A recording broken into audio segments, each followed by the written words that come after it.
Hello out there, you guys. Today we are going to do another lesson for Sun Devil Learning Labs.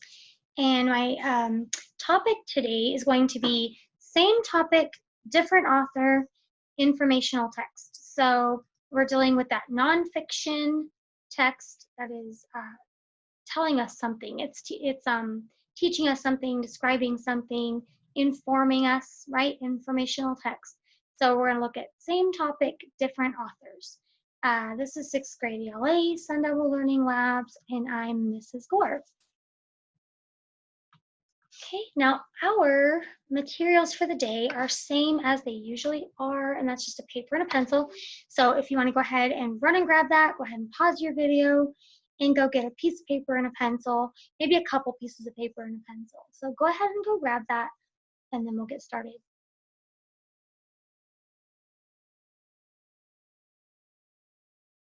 Okay, so our objective for the day, that tells us what we're doing, what we're going to be working on. So down here, we can read this together. It says, I can compare and contrast information from two texts on the same topic. That's pretty straightforward. We're just going to compare and contrast that information. We're going to read two texts, just like it says, and they are on the same topic. Okay. Now, this is a question that we're going to kind of try and answer at the end of our lesson. And this is, why do you think it would be helpful to read more than one text on a topic? Any topic out there that's, informational or nonfiction, kind of something that you would learn from, why would it be beneficial? Why would it be helpful to read more than one text on the same topic? Okay, we're going to try to answer that question. And this kind of tells us a little bit about it. So when we compare two texts on the same topic, we get more information than if we read just one. So that is part of the story. We're going to talk about, the rest of it after the lesson's over. Just be thinking about that. Okay? So today we will compare and contrast texts written about the same topic. So we kind of talked about that already. Just to reiterate, that's what we're going to be doing. So remember our lessons that we've had on comparing and contrasting texts, and it will help you in this lesson. And if you haven't been able to catch one of those lessons, that's okay, because as 6th graders, we probably know a lot about compare and contrast, and the strategy or the method that we're going to use today is the same that you will use in a lot of classes, a lot of different lessons with different teachers. So you'll still be able to learn a little something. So we've got some little clue pictures, and let's see. So this is our vocabulary, and we'll start with compare. The word compare means to find similarities in, and here's kind of one of those clue pictures. Okay, those are exactly the same similarities. That is compare.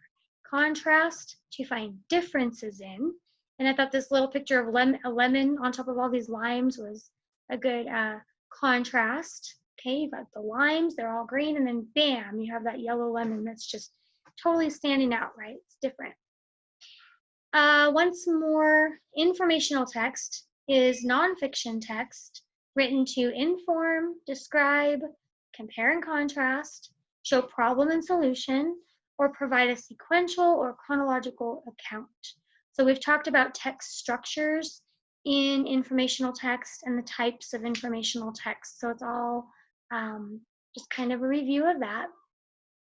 And then perspective. We talked about this when we had a lesson on author's perspective, and it's the point of view. It's seen through someone else's eyes.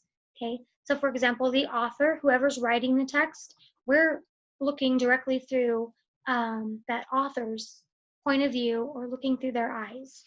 So that's our vocabulary. At any point you want to pause the video and write any of the vocabulary down, you can feel free to do so, and then just rejoin the video when you're ready, and we'll move on. So our essential questions for this lesson are going to give you a little bit of a clue into what we're going to be reading about today. So the first question is, what does it mean to be a good friend? It's a question. The second one is, how do we show others that we care about them? Okay, so you might want to write these essential questions down on your paper. Go ahead and pause the video if you would like to do that, and you'll have them in front of you for the remainder of the lesson. So what does it mean to be a good friend? How do we show others that we care about them? Okay, so we're going to have these questions in mind as we move on. So the first thing we're going to do is watch a cute little video. Okay, let's make sure we're ready to go with this.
Okay, students, so that video was very cute little intro to our continuing to talk about what does it take to be a good friend, right? How do we show others that we care? So those two questions we asked ourselves at the beginning was kind of part of that little video. So now it's time to read text number 1. I said we're going to read 2 texts today, and that's what we're going to do. So this is the first text. So what I'm going to do is click on here. It's going to take us to an article that we're going to read together.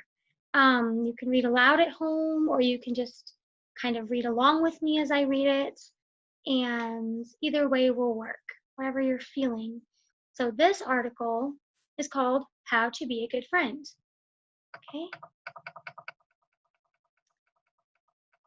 All right, so I'm just going to read from top to bottom. It's a few paragraphs long. It's this one I think is longer than the second text we're going to read. So just try and pay attention as we go along. Note those key things that you find.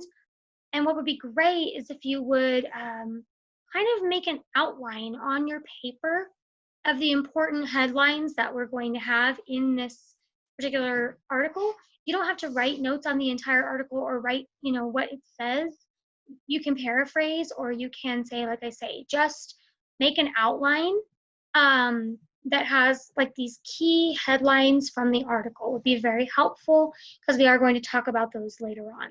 So I'm going to read the entire article. You take some short notes on it as we read, and maybe just important words, whatever jumps out at you, and try to organize it a little bit so that at the end of the reading, we can actually discuss what this article said. Okay, so we're starting right up here where it says being a good friend. So being a good friend isn't always easy, but true friendships are more than worth the effort. They make us happier and stronger people. Here are some key things that will help you be a good friend to others. Here's our first headline. So being trustworthy, okay? Number 1, keep your promises. Try your best not to make a promise you can't keep. If you say you'll hang out with a friend or do a friend a favor, then try to stick to what you promised. It's okay to back out of things every once in a while, but don't make it a regular thing. If it happens too often, you'll start to seem untrustworthy. Okay, so those are some important points. Number 2, apologize when you've made a mistake. Don't act as if you're perfect. If you know you've made a mistake, admit it. And when you say sorry, you should mean it.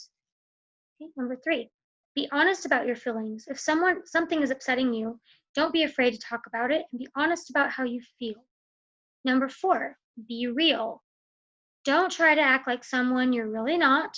If you're just acting, your friendship won't last. Okay, so we're going to skip down to number 5. Don't use people. If you're trying to be friends with someone just to become more popular, that's not friendship. You're just using them. Eventually, the fact that you're not a real friend will become obvious. Number 6, be loyal. If your friend tells you something and asks you to keep it a secret, don't tell anyone else. Also, don't talk about your friends behind their backs and don't spread rumors. Okay, so that's the first kind of big point that they're making. Okay, so being supportive is our next big headline. Number 1, be helpful. Be ready to do a favor for your friend and do it just to be nice, not because you want something in return. However, if your friend should also sometimes do you favors.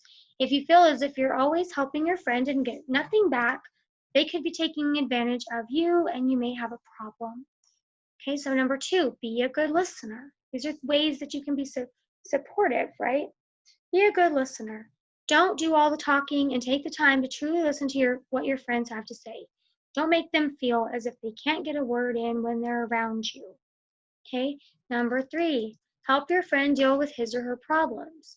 You need to watch out for your friend when he or she is having a tough time. If you see a problem, speak up, no matter how awkward you may feel. Let your friend know that you are there to help or just to listen.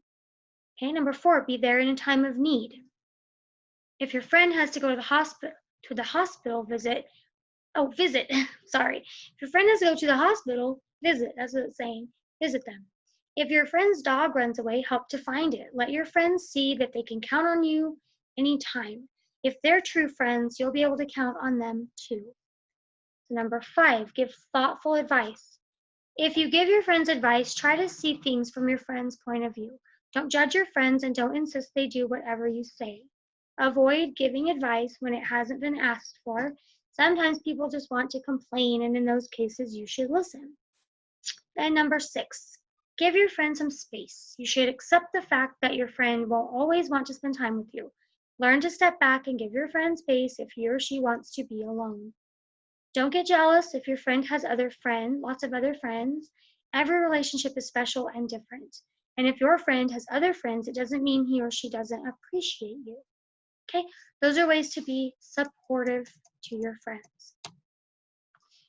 Now, this third important headline is making your friendship last. Number 1, learn to forgive. If you want your friendship to last, then you should be able to forgive if your friend does something that hurts you. If your friend is sincerely sorry and didn't do something too horrible, you should move past it. If you're angry at your friend but haven't told him or her why, the anger will build up. You need to be able to talk about what's bothering you or you'll never be able to forgive. So this is how you make your friendship last. You learn to forgive. Number 2, accept your friends for who they are. Don't try to change your friends or make them see the world from your point of view. Instead, let them be who they are and appreciate them for their different way of seeing things. Okay? And number 3, stay in touch. Sometimes friends move to different places and are only able to see each other every once in a while. If that happens, be sure to stay in touch. If you still care about your friend, speak up. Your friend will be happy to hear from you. Okay? So, this is our first text. And what is this text about? What's the main thing that it's about? that title right there. How to be a good friend, okay? So let me get out of here and get back to our slideshow. Okay, so we read text number 1. Now we're going to talk about the outlines. This is what I was talking about before. Just kind of making an outline of what each section was about is kind of helpful, so you don't have to rewrite the entire article. So this is outline for text number 1, and we have 3 main headlines here that we put in bullet points in black: being trustworthy, be supportive, and make your friendship last. Okay? And then below those, we have all those points that were made. So you can list them all there, kind of how we talked about. We have all those points. I'll just leave that there for a moment so that you can even pause your video and copy down this outline if it would be helpful to you moving forward. I would suggest that. So you can always pause the video and just take 5 or 10 minutes, whatever it takes, to copy down this outline. I'll give you time to do that now if you'd like. Go ahead and pause the video.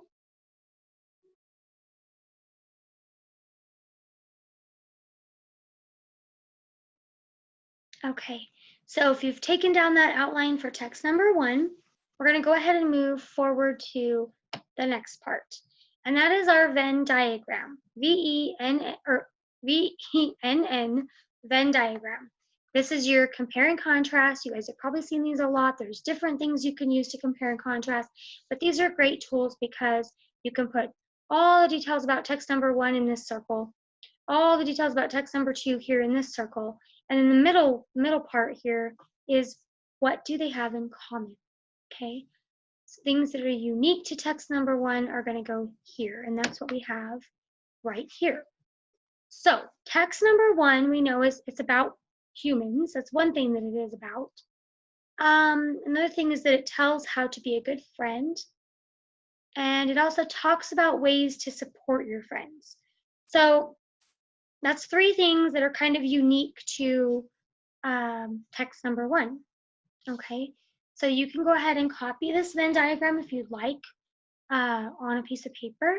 Go ahead and put those key details from text number 1 in that first section there. But remember, don't write in this area here because this is where the what they both have in common goes right here.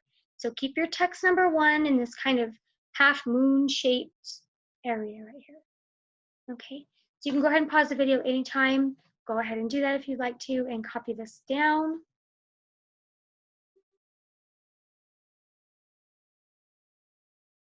Okay, so next slide is this one.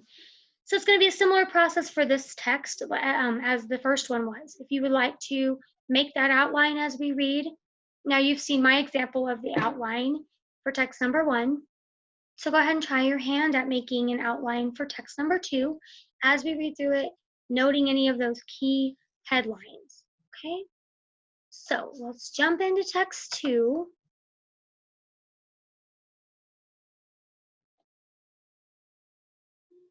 Give it just a second to come up. Okay.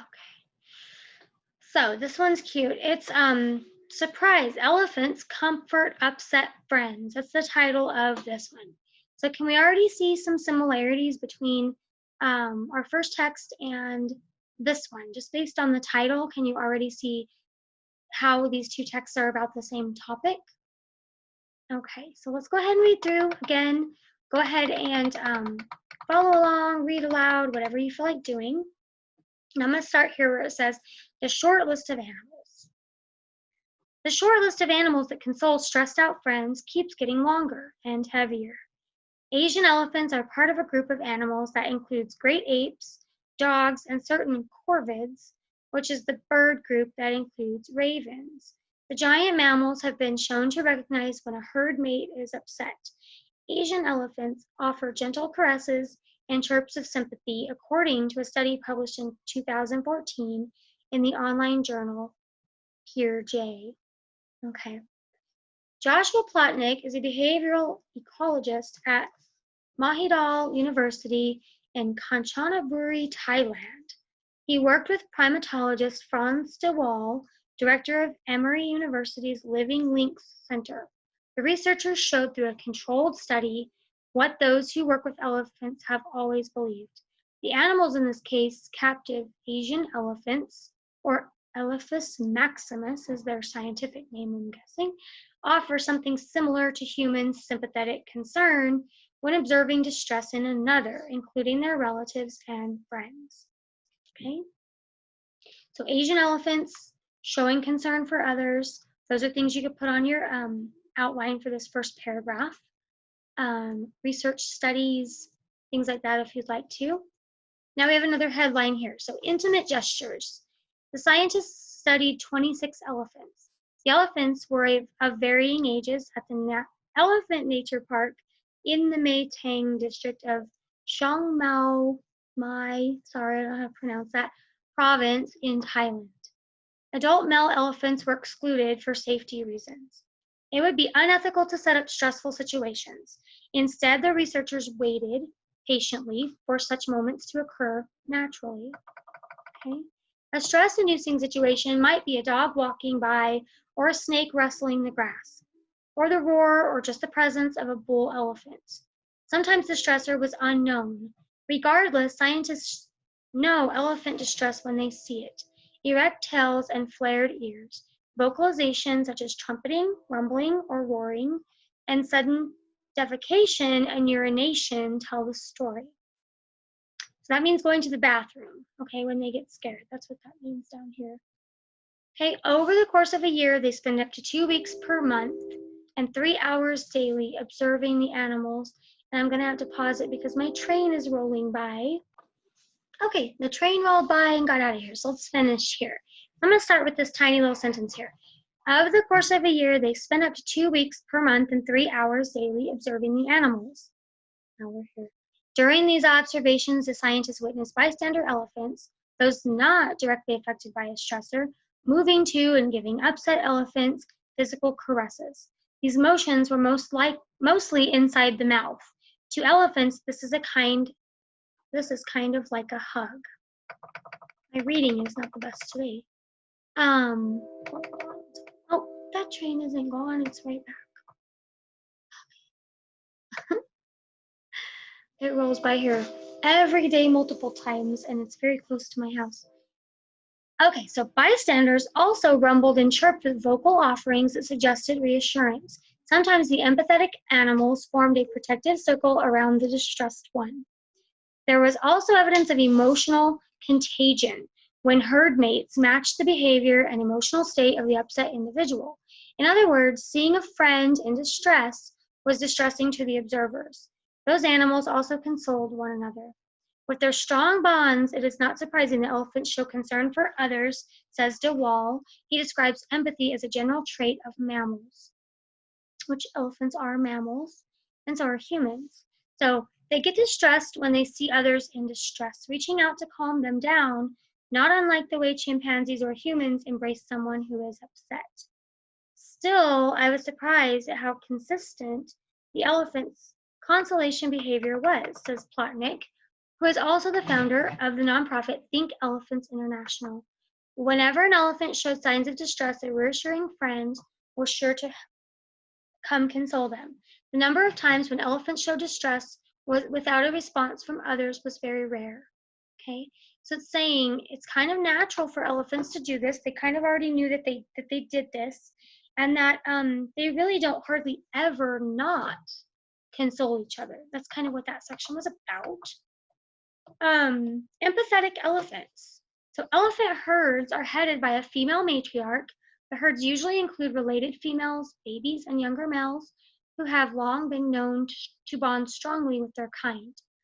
Elephants celebrate births and mourn the dead. Females will allo mother. This means they help to raise another's baby. They respond fully and quickly to cries from other mothers' young. Elephants will also aid weaker animals, such as by helping the injured along, a sign of being able to consider and empathize with another's perspective.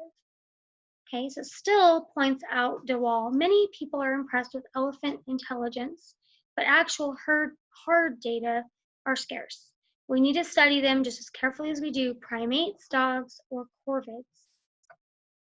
keeping the peace is certainly valuable to all animals in a group. So one animal making up with another after a conflict makes sense for all. But bystander empathy, just being a concerned friend, takes things to a different emotional level. Okay. And this one here says the road to kindness. Plotnik says not only is this work fascinating from the what other animals are capable of perspective, it's also a wonderful example of convergent evolution. This kind of evolution occurs when similar traits or behaviors evolve separately as a result of similar environmental pressures. In this case, it is an example of the evolution of empathy and consolation in both apes and elephants.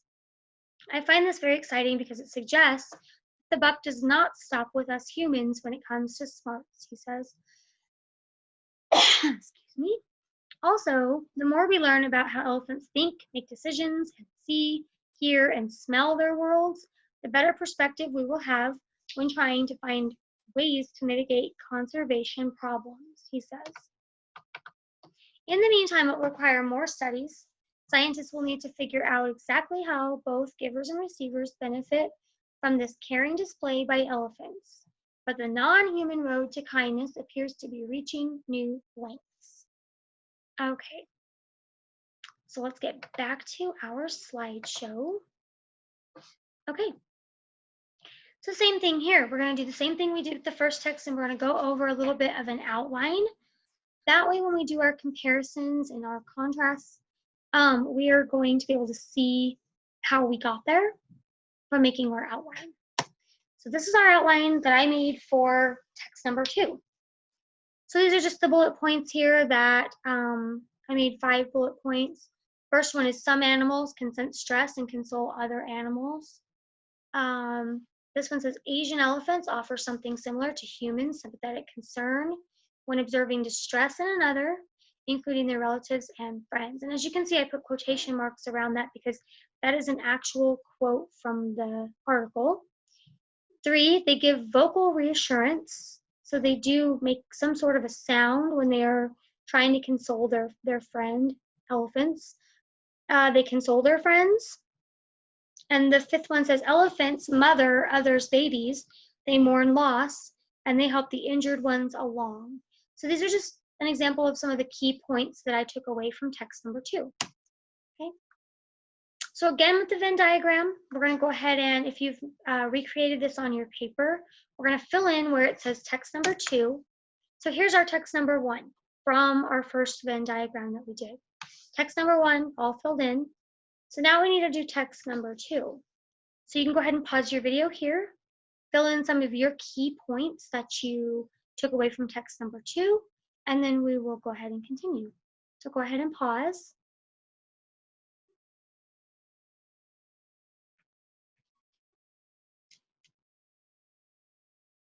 Okay, so text number 2, take my glasses off. Let's fill in text number 2 here and see what we have. So text number 2, these were the points from my outline. This is where I got the information, was straight from that outline, and I wanted to put these as kind of what was unique to text number 2. So it is about Asian elephants, not about humans, right? Like what we had over here. Tells how elephants can sense stress and console other elephants. And then it says elephants mourn death, celebrate birth, and mother other elephants' babies if needed. So those was unique to text number 2. Okay. Now, this slide, I went ahead and I put those outlines right next to each other. There's text number 1. Now we have text number 2. All those key points, okay? Just to see them side by side, I think is helpful because we can see some of the comparisons, some of the things they have in common, and some of the differences. Okay, so I'm seeing things jump out at me like right here, be supportive. That's a way that you can be a good friend. So do elephants have that? Are elephants supportive to their friends? We have right here, they console their friends, they give vocal reassurance, they console other animals. So yeah, they're supportive friends, right?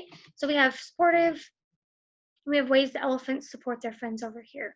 Help friends deal with their problems. Do we kind of see that in the elephant text number 2? They do. They help their friends with their problems. Look down here. It talks about elephants mother others' babies, and they help the injured ones along. So can we see how what's expected of us as friends, as humans, is similar in elephants? It's almost exactly the same thing. Elephants apparently crave that support from their friends. Okay, so let me see down here if we've got anything else. So I'm kind of seeing where it says, you know, give thoughtful advice. I want to say that giving vocal reassurance is kind of similar to that. It's kind of the elephant's way of saying, yeah, you got this, you know, go ahead, you're going to be okay. So you can kind of see the parallels or the similarities, the comparisons between these two outlines. Okay, so I just wanted you to see that visual of the two outlines next to each other. And you can always pause the video if you want more time to go over the outlines and compare on your own. We'll go ahead and move to our Venn diagram where we're going to go ahead and finish filling it in. We have text number 1, same information as before. Text number 2, and now we have this middle area, okay, where we kind of put some of those similarities in the middle that they both had in common. So both articles discuss being a good friend to others. Both articles talk about being supportive. Both are about different emotions. Those are things that I just felt like, you know, I saw in both articles. So you may have some different points that you took away from it. That's okay.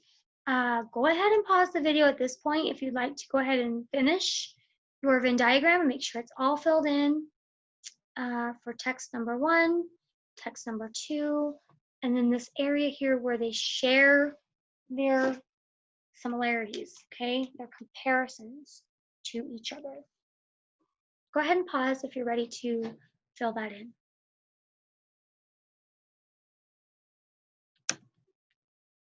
Okay, so we're back to these 2 essential questions. We asked them in the very beginning, what does it mean to be a good friend? And how do we show others that we care about them? So how would you answer these questions? How would you get your information? Where would you get your information from? We did outlines, we did a Venn diagram, and that has a lot of information in both of those tools right there. So what we kind of learned from both texts is what? That being a good friend means being supportive, right? That was something that was in both texts. Listening, offering reassurance, consoling our friends, helping them with their problems. Those are the ways that we can be a good friend, right? We can be all things good to our friends. We don't ever want to judge them. We don't ever want to talk about them. We don't ever want to kick them when they're down, right? We don't want to leave them in a bad place. So it sounds like between humans and elephants, we expect the same treatment from our friends, right? And our family. We expect that. If we're going to be called a good friend, then we need to do the things that were outlined in these 2 videos. And I think it looks like we can learn a few things from elephants as well. So those were our 2 essential questions to kind of think about, discuss, and answer. Okay, so there they are. Now, we have a couple of questions just to go over that are about the lesson itself. So in this case, why is it helpful to read more than one text on the same topic? Can you think of any way that you would answer this question? Go ahead and take some time, pause the video if you need to, write down, why is it helpful to read more than one text on the same topic? Give you a couple minutes and we'll talk about it. So go ahead and pause, take a minute or 2 and answer that question. Why don't we actually just go ahead and take, hold one moment. We'll go ahead and we will talk about the other 2, and then I'll give you time to go ahead and pause the video and work on all 3 questions. So the second question is, what did you learn about kindness and being a good friend from both texts? And the third one is, did you find any useful or helpful information in these texts? So go ahead and just take, like I said, maybe 2 or 3 minutes and answer these questions on your own so that you'll have them for your own knowledge. So go ahead and pause the video.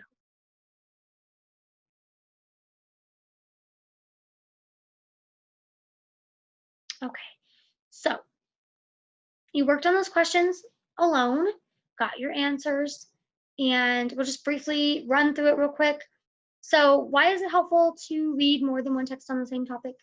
This particular set of 2 texts was not exactly the same topic. I mean, we're talking humans and elephants, but we're talking about that aspect of kindness and what it means to be a good friend. So we saw how both authors had basically the same kind of point of view.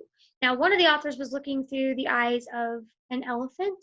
One author was looking through the eyes of a human. We found that we expect the same types of behaviors from our friends. So it was very helpful to just kind of compare those two and see that, you know, if you just read the first text, you wouldn't have quite as much information as you did when you read the second text.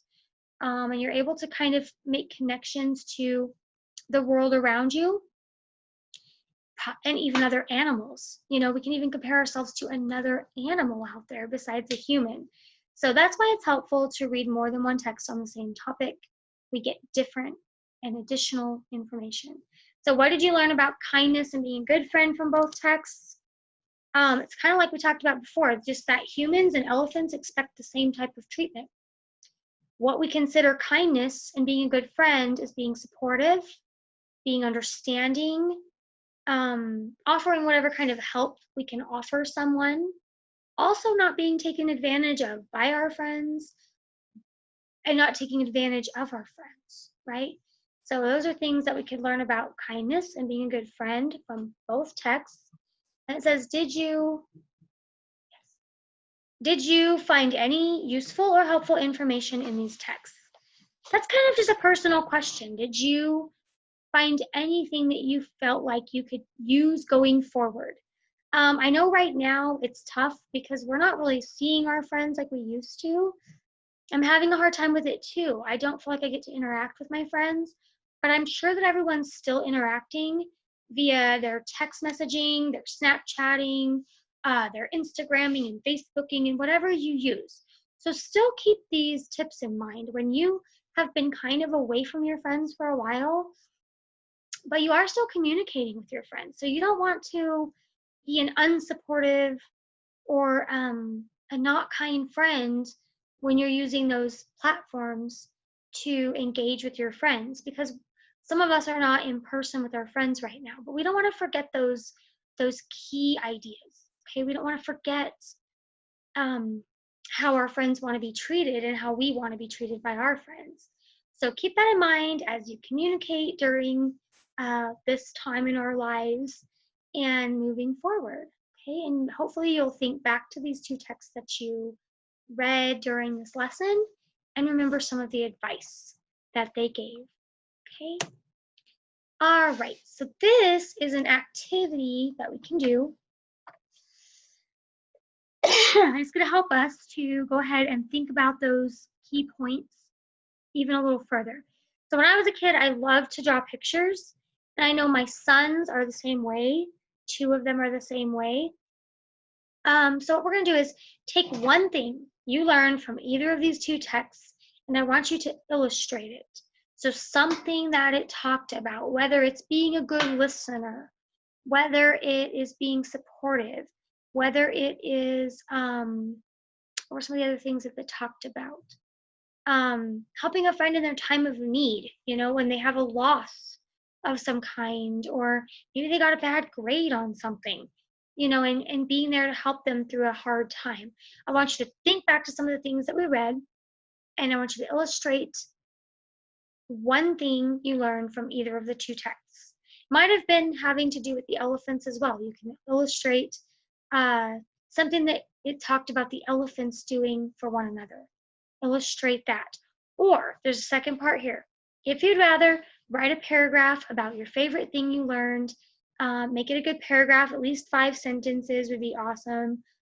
So either draw or write something that you learned from these 2 texts. And this is just a parting activity that can keep you busy for a little while and give you a little bit of an extension on the lesson.